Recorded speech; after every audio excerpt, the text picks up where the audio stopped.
¿Qué tal? Bienvenidos al programa En Caliente. Es un placer estar con todos ustedes. Muchas gracias por aceptar nuestra invitación, como lo hacen cada noche 7 a 8 por el canal Cosmovisión. Recuerden que ustedes pueden participar desde este momento, en directo, a través del teléfono 265-7757 para que opinen sobre el tema de esta noche. Hoy vamos a hablar sobre delitos sexuales contra menores de edad.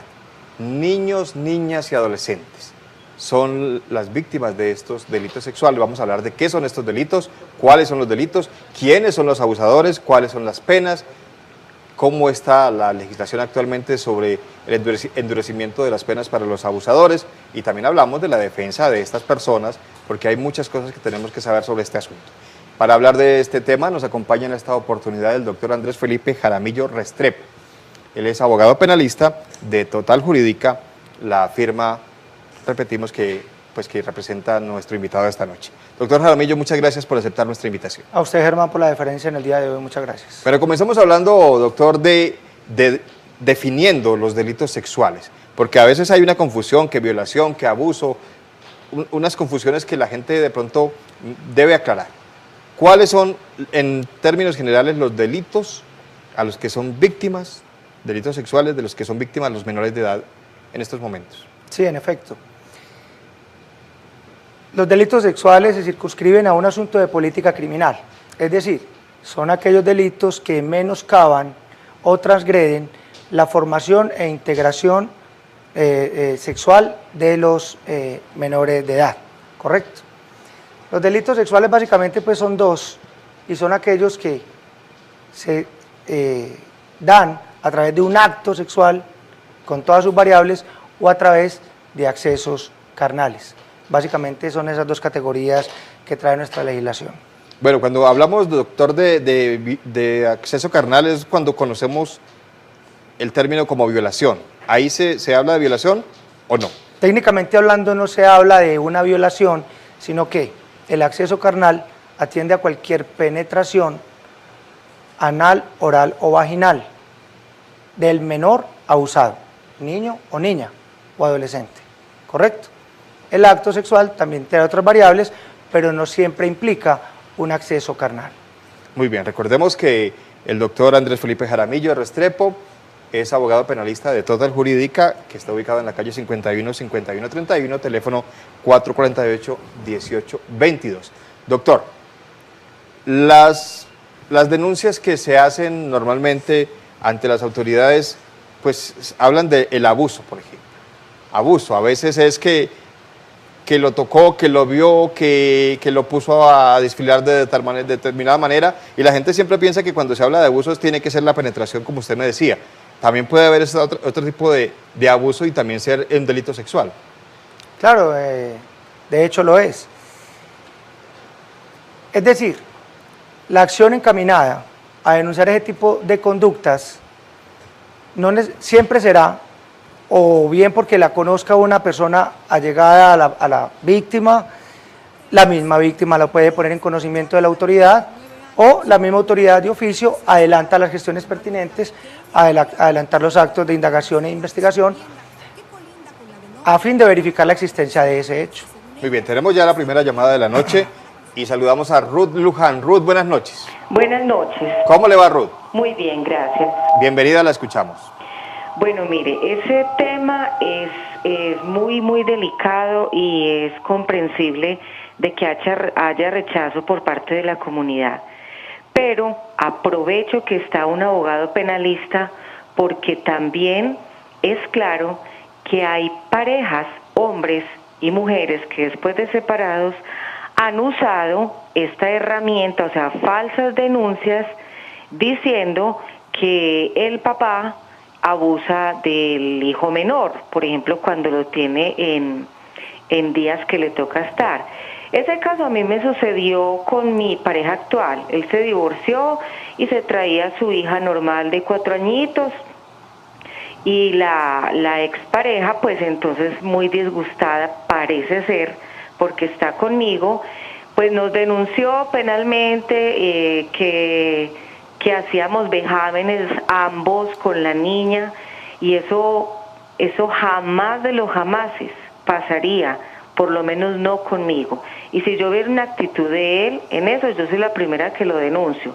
Pero lo que quiero decir es que esto se presta mucho para que las exparejas hagamos eso con los menores y los exponemos a medicina legal, a que los interroguen, a un poco de situaciones que finalmente no lleva a nada. ¿En qué concluyó lo de nosotros? Claro, el fiscal vio que no, que ahí no hubo nada, no hubo elementos para decir que éramos culpables de ese delito.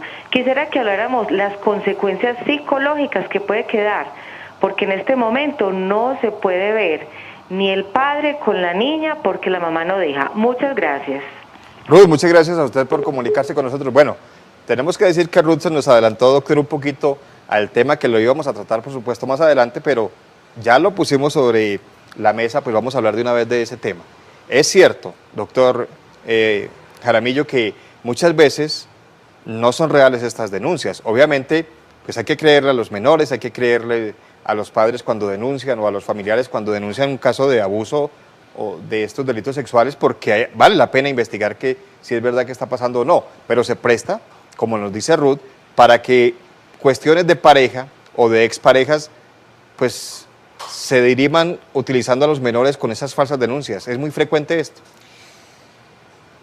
Puedo decirlo con conocimiento de causa, como quiera, que es un hecho lamentable de que el derecho penal, como una disciplina del derecho o una vertiente, se ha instrumentalizado en la medida en que es eficaz, es eficiente poder encauzar fácilmente a una persona a un proceso penal ante la inexistencia de un eventual hecho. Entre otras cosas, es gratuito, no te va a costar absolutamente nada poner en problemas a alguien por el caso similar al que doña Ruth Luján acaba de traer en comento. Es un hecho y es lamentable pues porque estas falsas denuncias existen y hay que surtirse un trámite de la indagación en aras, porque esa es una de las situaciones que tiene que develar la policía judicial a través de algunos peritos, expertos en diferentes disciplinas para entrar a verificar la existencia del hecho jurídicamente relevante, como puede ser un acto o un acceso. Lamentablemente, podemos decir que basta con la denuncia, así sea de una persona, inclusive no puede, así no sea del núcleo familiar, para que a la persona que eventualmente haya llevado a cabo una presunta comisión de esta conducta, más o menos así, para que le den captura. Solamente al año o a los 2 años, cuando el proceso ha terminado, lo han declarado inocente o lo absuelven, es ahí cuando entonces nos damos cuenta de que de pronto el hecho no existió. Vamos a profundizar un poquito más adelante, doctor, en esto, porque yo creo que vale la pena hacer énfasis, me parece a mí, me voy a atrever a dar mi opinión ahí. Me parece grave que padres o madres utilicen este argumento de que la pareja que ya no está viviendo con ella o con él, pues le esté abusando de su hijo solamente para que no lo vea, o simplemente por venganza porque tiene otra pareja. Eso es muy grave, doctor. Tenemos en línea a Rubén Darío Espinosa. Rubén Darío, buenas noches. Bueno, se nos fue Rubén Darío, pero le rogamos que vuelva a marcar el teléfono 265-7757 o todos ustedes para que nos llamen y aprovechen la presencia del doctor Andrés Felipe Jaramillo Restrepo para que hablemos esta noche sobre el tema de los delitos sexuales contra menores de edad. Hacemos una pausa, ya volvemos.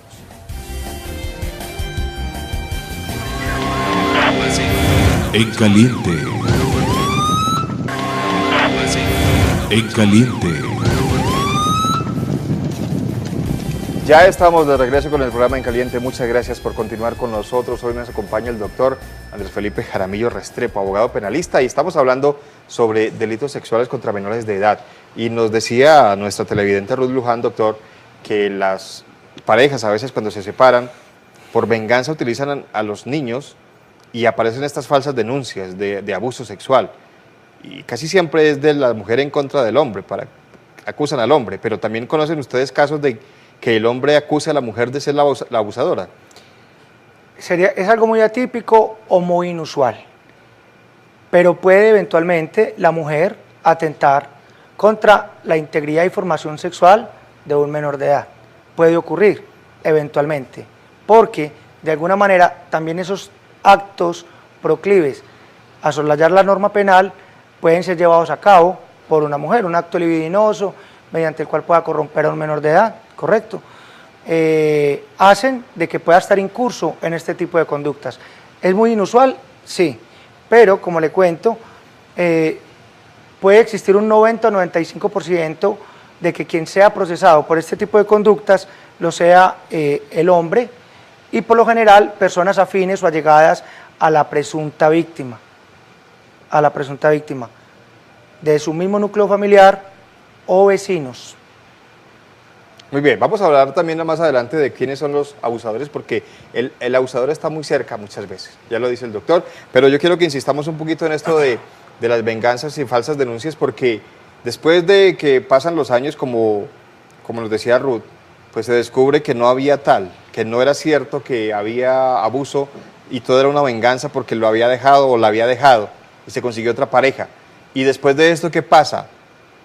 Se le daña la honra a una persona, doctor, ¿y qué pasa con esta persona que hizo la denuncia? ¿Tiene algún tipo de consecuencia jurídica el haber hecho esta denuncia falsa? Sí, lo es. Estos errores judiciales, cuando ya están en una sentencia jurisdiccional en firme que ha condenado a una persona por un delito de estos, puede ser castigado por la justicia contenciosa administrativa y la indemnización le asistirá a aquella persona que haya sido afectada con esta sentencia.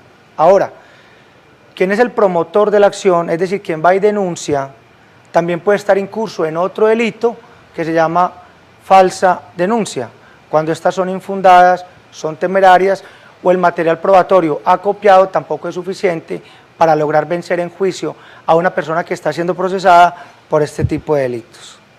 Pero ¿le parece a uno increíble, doctor, pensar que un padre de familia o una madre pueda llegar a acusar a su expareja metiendo al niño o a la niña en un trauma de estos, porque tienen que hacer exámenes de medicina legal, psicológicos, de todo, solo por una venganza? Es decir, grave esta situación. Sí lo es. Lo lamentable es que la justicia colombiana, en cualquiera de sus disciplinas, está saturada por problemas en la judicatura con respecto a que no hay jueces para poder solventar la cantidad de demanda que hay. La justicia penal no es la excepción, además los altos índices de criminalidad han hecho que haya mucha saturación en la justicia. Entonces, cuando las personas en aras de poder encauzar a alguien ante un delito de estos que no existió, o porque tiene problemas con el vecino, o por un problema de infidelidad, o porque la esposa advierte, como en el caso de doña Ruth, que le está haciendo infiel su marido, instrumentaliza no solamente el derecho penal, sino que instrumentaliza a un menor y lo someten a esos tratos, a someterlo a unas experticias, a unas evaluaciones, a forzar el testimonio de un menor. A lo mejor el niño no tiene en su cabeza la existencia de un hecho que pudo haber padecido. Lo obligan a mentir. Lo inducen o lo refuerzan en términos de los psicólogos. Refuerzan a un menor para que entonces ante una autoridad den cuenta de un hecho que nunca existió. Ocurre y muy a menudo. Muy bien, tenemos ahora sí a Rubén Darío Espinosa en la línea. Rubén Darío, buenas noches. Buenas noches, Germán. Gracias por dejarme ser de la familia Conmovisión. Doctor, muy buenas noches. Bienvenido, Rubén Darío, gracias. Doctor, vea, yo estoy llamando porque no solamente el abuso puede ser carnal. Le voy a contar, tengo un caso muy particular. Mi esposa sufre de retardo mental y necesita tomar medicina psiquiátrica. Tengo un hijo menor de edad con un síndrome que se llama mal de Soto y necesita tomar medicina psiquiátrica. Yo he denunciado esto ante Personería de Envigado, Comisaría Primera y Segunda de Envigado, Ministerio de la Protección Social en Bogotá, Ministerio, esta cosa de salud también, de salud en Envigado, y nadie hace caso. ¿Qué me preocupa a mí?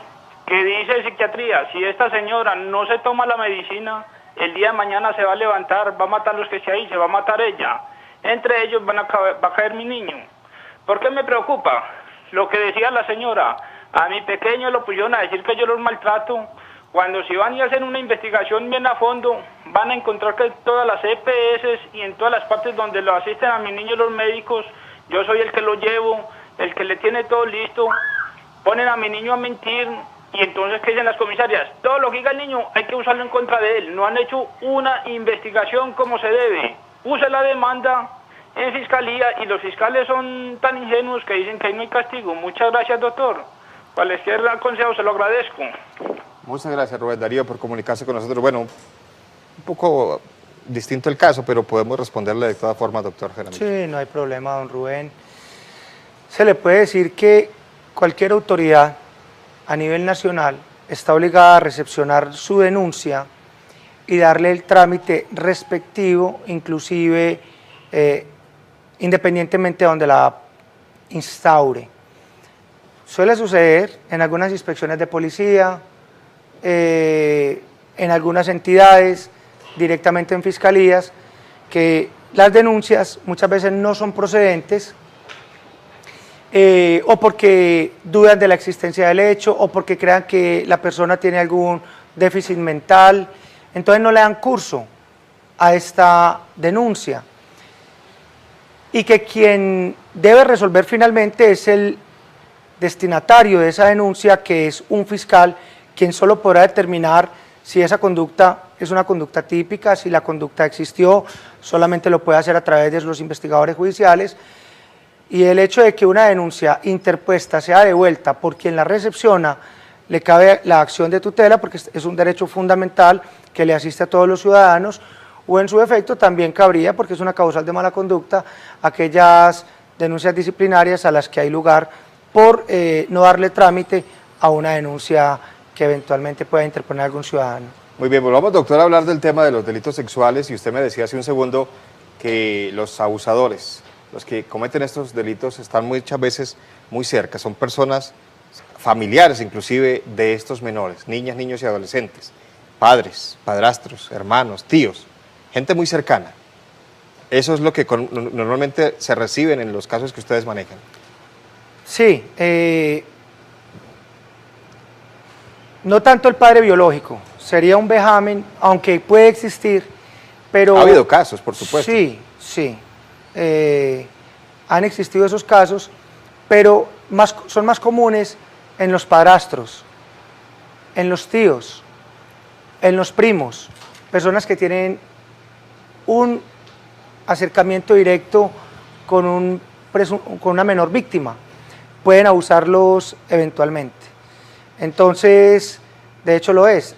Es importante tener en cuenta que nos decía la señora Ruth, la primera televidente, de que hay que establecer si estas personas tienen una sanidad mental como para incursionar en este tipo de delitos, o pueden tener alguna afectación o algún trastorno o alguna patología psicológica que los lleven a actuar de esa manera. Era la duda que existía de pronto, casos a nivel nacional como ocurrió pues con Garavito, se especulaba mucho, ¿es capaz una persona de cometer tantos crímenes una vez consumado el hecho sexual, terminar con la vida de un menor?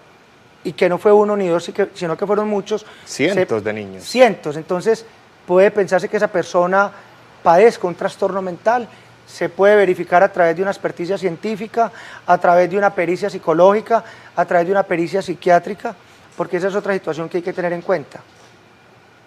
Muy bien, vamos a recibir la llamada de Óscar Zuluaga. Óscar, buenas noches. Muy buenas noches.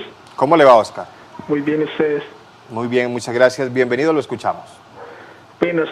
Lo que pasa es que si muchas veces uno va a la fiscalía a colocar una denuncia y los fiscales no le prestan a uno la atención pues, o la atención al caso, sino que le responden a uno que bueno, su caso va a ser estudiado, tal cosa. Porque en el caso mío, por ejemplo, yo hace por más de un año denuncié a un señor que montó conmigo una sociedad, y al pasar el tiempo, el señor nada que me daba los intereses ni nada, y yo voy a colocarle una denuncia a la fiscalía, y el fiscal nada, lleva más de un año el fiscal nada que me resuelve eso, y él me dice que no, que hay que mirar entonces al señor qué pasa, o qué tal cosa, que si él no quiere pagar o qué tal cosa. Entonces imagine que la fiscalía también ahí falla mucho en eso, en que no le coloca a uno cuidado en lo que uno está denunciando. Oscar, muchas gracias por comunicarse con nosotros. Bueno, usted me decía, doctor, que cuando se denuncia un caso de estos de delitos contra los menores de edad, pues en este caso se atiende rápidamente y lo primero que se hace es capturar a la persona que está siendo denunciada. Se ven casos de pronto que no se le presta atención a la persona que denuncia, como nos dice Oscar, que van y la fiscalía no le presta atención, el CTI, como que los casos no se les presta la atención debida. No lo es tanto. El problema es de recursos humanos. Nuestros funcionarios de la rama judicial, fiscales o jueces, son excelentes funcionarios. Lo que no hay es capacidad para poder atender con la celeridad que se quiere un caso. Todos van a querer que sus casos sean resueltos en la mayor brevedad posible. Insisto, sufragar o costear más funcionarios, además de jueces o fiscales o agentes de la policía judicial, que puedan atender los casos con prontitud, celeridad, como se quisiera, fuera lo ideal. Pero no nos llamemos a engaños y hablemos las cosas como son. No es un secreto que la plata que está en las arcas del Estado nos la han ido robando. Los desfalcos de la DIAN, los desfalcos de la Seguridad Social. Entonces el Estado, cuando quiere suplir o menguar algunas necesidades del sector público, como en el caso de la Administración de Justicia, no van a haber recursos para poder contratar más funcionarios que puedan depurar la Administración de Justicia. Entonces, básicamente, ese es uno de los problemas, pero tarde que temprano el caso de ese ciudadano se lo van a resolver. O sea, la Fiscalía hará un pronunciamiento frente a ese caso y empezarán a indagar los hechos a través de la Policía Judicial para ver si, entre otras cosas, no todos los casos son viables también, pero todos los casos se atienden, indudablemente que los atienden, claro. Muy bien, tenemos una llamada telefónica de una televidente que nos ha pedido que no le identifiquemos o no digamos su nombre al aire. Bienvenida, buenas noches. Buenas noches, doctor. Mi pregunta es la siguiente. Hace un año, dos de mis sobrinos fueron abusados sexualmente por un primo. Él los cuidaba. Presentamos el caso ante la Fiscalía de Menores, que nos hicieron pues porque los llamamos donde el médico y luego la Fiscalía, y no nos han prestado ninguna atención. Hemos llevado a los niños, los tenemos en los psicólogos del CTI y lo único que nos dicen es que hay que esperar porque no hay pruebas suficientes. Resulta que es que uno de los niños se bloquearon la segunda vez que los llamaron para que fuera a hablar, ¿cierto? Entonces ellos se bloquearon, los psicólogos de la Fiscalía dicen que en este momento pues no los pueden obligar a que hablen, pero con las pruebas suficientes de la primera vez que hablaron, pues yo creo que es suficiente para que en este momento procedan. La persona está en la calle, tenemos miedo porque igual hay muchos niños en la calle y no han hecho absolutamente nada. Esto ya hace un año, doctor. ¿Usted qué nos puede aconsejar? Bueno, muchas gracias a nuestra televidente por contarnos ese caso y yo le ruego a usted y a los demás televidentes que vamos a contestarle a ella su inquietud después de la pausa comercial. Ya volvemos. Muy bien, ya estamos de regreso con el programa En Caliente. Muchas gracias a todos ustedes por continuar con nosotros. Hoy estamos hablando sobre delitos sexuales en menores de edad y nos acompaña en esta oportunidad el doctor Andrés Felipe Jaramillo Restrepo. Él es abogado penalista de la Oficina Total Jurídica. Ellos están en la calle 51, número 5131. El teléfono es el que a ustedes ven en estos momentos en pantalla, 448-1822, para que llamen en horario de oficina y hablen con el doctor Jaramillo o con los demás abogados de este bufete Total Jurídica en horas de oficina, repito. Doctor, quedamos pendientes de la respuesta de la televidente que nos decía qué debe hacer en el caso que ella nos plantea, no le paran bolas. Y yo quiero complementar la pregunta de ella, es decir, ¿qué pruebas se necesitan como para que la denuncia sea recepcionada? Para recepcionar una denuncia no se necesita ninguna prueba, solamente es dar la afirmación de unos hechos. Pero no es que la Fiscalía no le pare bolas. La Fiscalía debe agotar primero un trabajo previo. Como lo digo, nuestros funcionarios de la Fiscalía son funcionarios altamente calificados, idóneos, demasiado capacitados.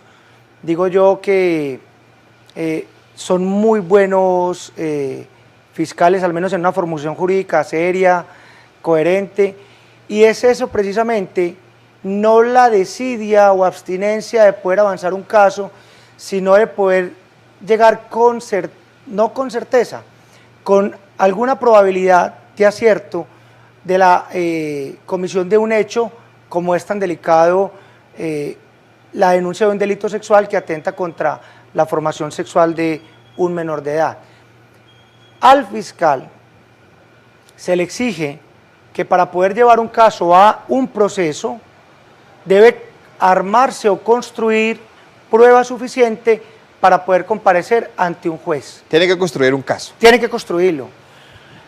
La Corte ha dicho inclusive, y esto es lamentable, que basta a veces con la mera denuncia de un menor para poder llevar, al menos, si se quiere, para poder existir una sentencia condenatoria.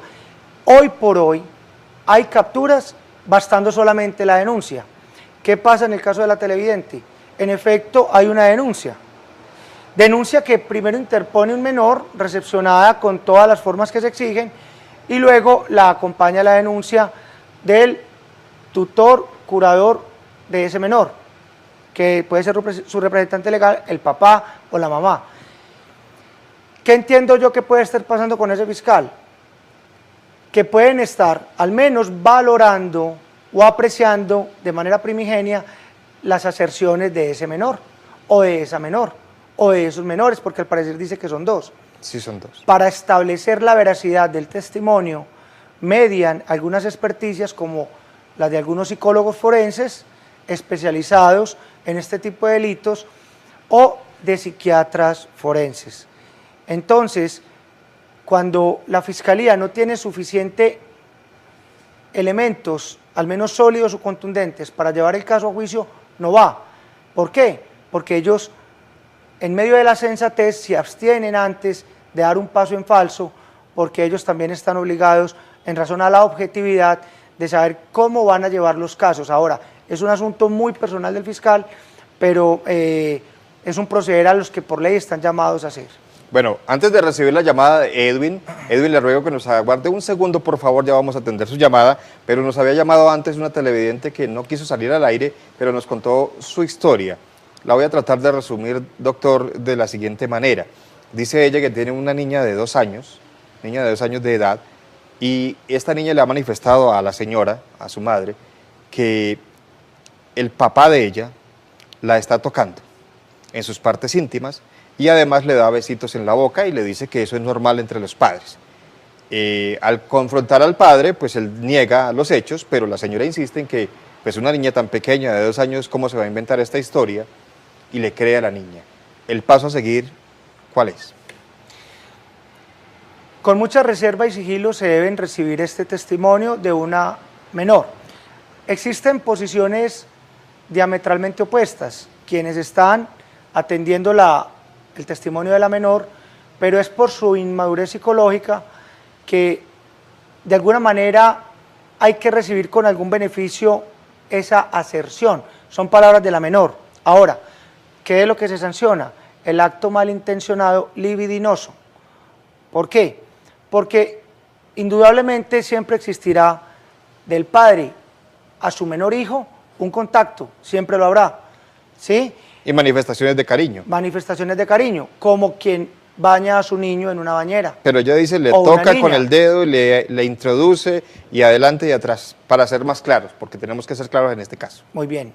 Ya eso es otro asunto muy distinto y es digno de entrar a apreciarse a través de todas las formas que ofrece la ley para entrar a verificar. No solamente los dichos de una menor de 2 años, porque a esa edad apenas se está hablando, pero los niños ya desarrollan su lenguaje rápido. Si se dan a entender y se expresan de esa manera, entonces ya vienen las otras evaluaciones, que inexorablemente para este caso, si existen esas afirmaciones, deberá ser atendida por un ginecobstetra, porque ya se está hablando de una penetración, entonces deja de ser un acto y ya estamos frente a un acceso carnal.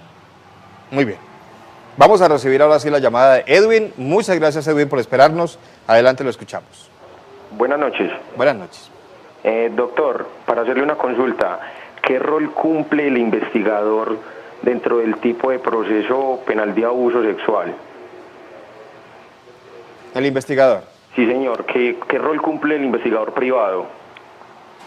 Muy bien, Edwin, muchas gracias. ¿Qué rol cumple el investigador privado en estos procesos? El investigador privado, de igual forma como lo hace el investigador judicial, que puede ser de la SIJIN o del CTI o de la DIJÍN, es acopiar toda fuente de prueba que pueda llevar al convencimiento de un juez de la inexistencia de ese hecho que se le está indilgando. Esas atribuciones están prescritas en el numeral 9 del artículo 125 del Código de Procedimiento Penal o en el artículo 267, porque si bien la Fiscalía tiene que, o al menos la Policía Judicial, que es el investigador que se encarga de verificar la existencia de ese hecho y todas las circunstancias que lo rodean, espaciales, temporales y modales, de esa misma forma el investigador privado debe buscar también fuente de prueba que pueda de alguna manera contraponerse a la que la Fiscalía lleva para demostrar la responsabilidad penal de una persona que está siendo denunciada por un delito. ¿Son válidas esas pruebas? Totalmente. En efecto, porque este es un sistema adversarial, la Fiscalía se va a presentar con unos investigadores, la defensa se va a presentar con unos investigadores y las facultades plenas son para ambos, idénticas. Claro está que el Estado va de una manera más fuerte a llevar, al menos tiene toda la logística y el andamiaje y el engranaje para poder llevar pruebas a un proceso, muchas veces la defensa con menos posibilidades, pero de igual manera si existen o al menos hay un investigador privado, lo puede hacer. Muy bien, es momento de hacer una nueva pausa para comerciales. Recuerden que ustedes pueden marcar el teléfono que tenemos al aire para que sigan participando sobre este tema, pero antes les recuerdo que el doctor Andrés Felipe Jaramillo Restrepo pertenece al bufete de Total Jurídica, que está en la calle 51, número 5131. El teléfono que ustedes ven ahora en pantalla es el 448-1822.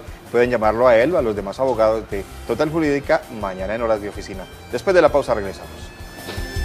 Muchas gracias por continuar con nosotros. Estamos hablando hoy de delitos sexuales contra menores de edad y nos acompaña el doctor Andrés Felipe Jaramillo Restrepo de Total Jurídica. Total Jurídica está en la calle 51, número 5131, en la ciudad de Medellín, pero usted puede venir de cualquier lugar del país y puede llamar al teléfono que aparece en pantalla 448-1822 para que se comunique con este bufete de abogados, con el doctor Jaramillo en horario de oficina. Doctor, vamos a recibir de inmediato una nueva llamada telefónica, una televidente que nos ha pedido también que no revelemos su nombre. Buenas noches, bienvenida.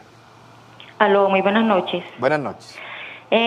Lo que pasa es que nosotros tenemos pues un caso con un familiar.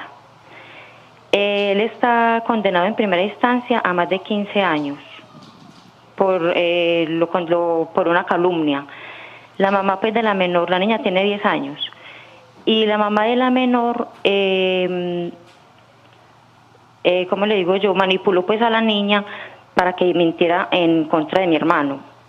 Y a una amiguita de la niña, también una menor de edad. A mí me parece pues que ella lo condenaron sin pruebas.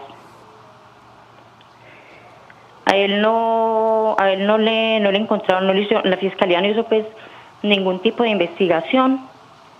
Simplemente que el juez lo condenó que por lo de la infancia y adolescencia, que por la ley de infancia y adolescencia, que porque los menores siempre dicen la verdad, y a él la fiscalía no le hizo ningún proceso, simplemente por el señalamiento de la niña y por el testimonio de la mamá. Y lo condenaron a más de 15 años y estamos esperando una respuesta de apelación. Eso fue hace 2 años. Entonces sí me parece, pues, y como está, yo me di cuenta pues, que estaban como recolectando firmas que para lo de la cadena perpetua. Me parece ese tema muy muy bueno para cuando comprueban el delito, pero me parece muy delicado cuando el proceso está lleno inmensamente de dudas. Es que la prueba brilla por su ausencia. A él en ningún momento le comprobaron, pues no le hicieron prueba de ADN, la ropa salió limpia. El dictamen de la niña no muestra una violación, sino un pequeño desgarro. Entonces me parece pues impresionante cómo juzgan a una persona sin siquiera tener pruebas. A más de 15 años está condenado. Muchas gracias por comunicarse con nosotros. Bueno, volvemos al caso de las falsas denuncias, si fuera el caso, pero ella dice, la televidente doctor Jaramillo, que no hay pruebas, pero ¿cómo pueden condenar a una persona sin pruebas? Bien. Mire lo curioso. La anterior televidente manifestaba que toda la prueba estaba dada para poder ya iniciarse un proceso en contra del denunciado.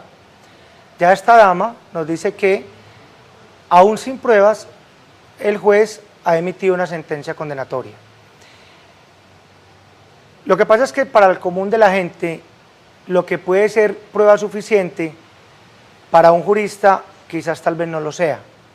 O existiendo la prueba, no tiene la capacidad o la suficiente capacidad suasoria o persuasiva para poder llevar convencimiento a un juez o a un fiscal si quiere presentar una imputación o una acusación. Pero entonces, ¿qué pasa? Es una creencia muy errada pero generalizada de las personas el asunto de la prueba. A no dudarlo, nunca podrá existir una sentencia condenatoria si no hay prueba, o aún existiendo prueba, esta no alcanza para una sentencia, ¿correcto? Entonces, el manejo de la prueba, que da para muchos programas de acá en adelante, es muy complejo para los delitos sexuales, porque además de la denuncia, que es la primera de las pruebas, porque es una declaración anterior, que tiene que ser luego confirmada en una declaración testimonial en juicio, debe estar acompañada, importante sí, de una prueba pericial. Prueba pericial que siempre es o psicológica, es psiquiátrica o de un perito especializado en ginecobstetricia. No creo, con el respeto de la televidente, que el juez haya incurrido en un despropósito como esto de poder emitir una sentencia condenatoria. Más bien puedo creer sí que puede existir duda. Ante la duda, le es dable al juez de imperativo cumplimiento absolver, ¿sí? Pero entonces se han de agotar las instancias porque en esta primera instancia pudo haber existido más convencimiento para el juez de una sentencia condenatoria, quedándole expedita la vía de la apelación o en su defecto la extraordinaria de casación. Muy bien, hacemos una nueva pausa para comerciales para seguir hablando sobre este tema aquí en Caliente. Recuerden, 265-7757, la línea al aire. Y el teléfono que ustedes ven en pantalla es el teléfono del doctor Andrés Felipe Jaramillo Restrepo, de Total Jurídica, 448-1822, para que llamen en horario de oficina. Ellos están ubicados en la calle 51-31 en la ciudad de Medellín. Después de la pausa, regresamos.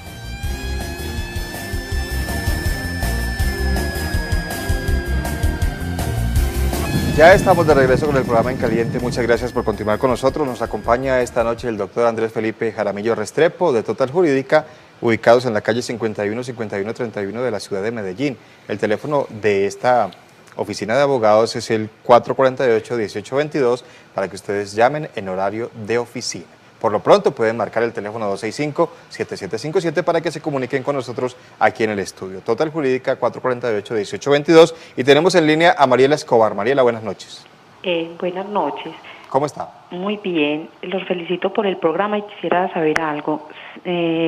No conozco directamente la niña, pero una hermanita mía conoce sobre el caso de una niña que es especial y el hermano abusa de ella, pero la niña le dice a la mamá, le dice a la hermana y no le creen. ¿Qué podría yo hacer por esa niña? Mariela, muchas gracias por comunicarse con nosotros. Pasa muy frecuentemente que a los niños no se les cree. Se les cree más al adulto que a los menores. ¿Qué podría hacer Mariela en este caso? Esta situación es de extremos. O se les cree mucho o no se les cree. Cuando no se les cree es porque tiene una mente fantasiosa, porque tiene una inmadurez mental, o en otras situaciones se les debe creer porque son niños y los niños no mienten. Son esas dos divergencias. Parecen especulativas, pero existen ambos extremos, diametralmente opuestos. Pero entonces, para el caso de doña Mariela, se le puede decir que si ella tiene conocimiento de ese hecho, no es tanto un deber, sino una obligación de poner en conocimiento de esta situación ante la Fiscalía. Porque de alguna manera los dichos de esta menor, acompañado a la denuncia que ella va a llevar ante la autoridad, van a ser sometidos a un análisis muy estricto y muy riguroso en materia probatoria, ¿ya? No es dejar la denuncia, sino que además de ello, de ahí sigue en adelante el trabajo de el equipo de, valga la redundancia por qué no decirlo, el equipo de trabajo de la Fiscalía para tratar de analizar con toda su dimensión y alcance los dichos de esta menor. El denunciante no siempre tiene que ser la víctima, puede ser un tercero diferente a quien está padeciendo ese delito. De hecho, ella puede tranquilamente, independientemente si tiene lazos o no de afinidad o consanguinidad con este menor, para arrimarse a dar cuenta de esta noticia. Rápidamente voy a leer, doctor, dos mensajes que nos envían nuestros televidentes en Facebook. Dice Harley Sánchez, es un problema de varios, es especial de la educación donde se levantó y se crió la persona. Las penas tienen que ser más estrictas y los jueces que no lo liberen o se dejen sobornar. No sé por qué, habiendo tantas pruebas, hay que dejar o hay que tener mejor un abogado defensor. Y nos dice Blas Sosa, el problema es la salud mental en la que vive este país. Las guerras y tanto conflicto dejaron secuelas y una de ellas es el daño mental tan bravo que hay en esta ciudad y en el país, cosa a la que nadie le para muchas bolas. Y yo quiero hacer énfasis en lo que decía Harley Sánchez.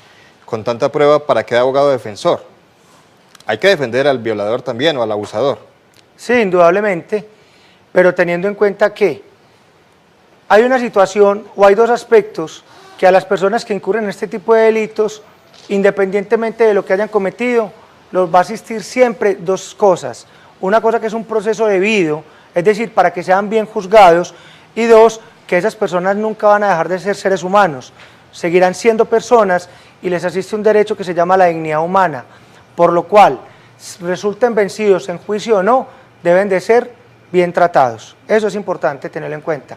Ahora, es un sofisma o una falacia pensar de que es que estos delitos se van a mitigar, paliar o menguar en la medida en que las penas sean más estrictas o severas, lo que no es cierto. Es un problema de política criminal, pero demasiada severidad o rigor no hace que estos delitos disminuyan, o entrar con penas como las penas... Cadena perpetua. Una cadena perpetua, supóngase usted... O castración química.